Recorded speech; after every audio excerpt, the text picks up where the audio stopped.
આજે હું તમને જે રહસ્ય કહેવા જાઉં છું એ તમે બહુ ઓછા લોકો જાણતા હશો એ વિશે. હું તમને એવી વાત જ જણાવું કે છે ને એકવાર છે ને વૈજ્ઞાનિકોએ એક પ્રયોગ કર્યો. તો પ્રયોગમાં એવું કર્યું, એક માણસ તો જેને ફાંસી આપવાની હતી, કોર્ટે મંજૂર કરી નાખ્યું હતું કે એ વ્યક્તિને આપણે ફાંસી જ આપવાની છે. પછી બધા વૈજ્ઞાનિકોએ ભેગું થઈને એના ઉપર પ્રયોગ કર્યો કે એને મરવાનું જ છે. તો પછી એવું કર્યું કે એને એક બંધ કમરો છે, રૂમ, એમાં બંધ કરી નાખ્યો અને એને વાત કરી કે ભાઈ તને થોડીક વાર પછી આ દુનિયાનો સૌથી ઝેરી સાપ એટલે કે કિંગ કોબરા, એના કિંગ કોબરા લેવીને તારા હાથમાં ડંખ મરાવશે અને તને મારી નાખશે. એ વાત કરીને 10 મિનિટ પછી એની આંખ ઉપર પટ્ટી બાંધી દીધી અને પછી એના રૂમમાં છે ને ખાલી બે ટાંચડી એના હાથમાં ભરાવી અને થોડીક વાર થઈને તો એ વ્યક્તિ મરી ગયો.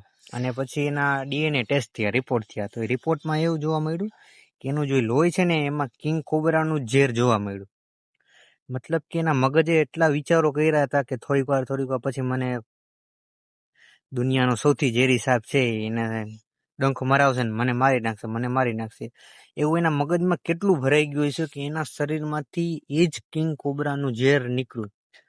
હકીકતમાં તો એને એ ડંખ કિંગ કોબરાએ માર્યો પણ નતો, ખાલી બે ટાંચડી ખાલી અડાઈ દીધી. એટલે તમે વિચારો કે તમારા મગજની શક્તિ કઈ હદ સુધી કામ કરે છે.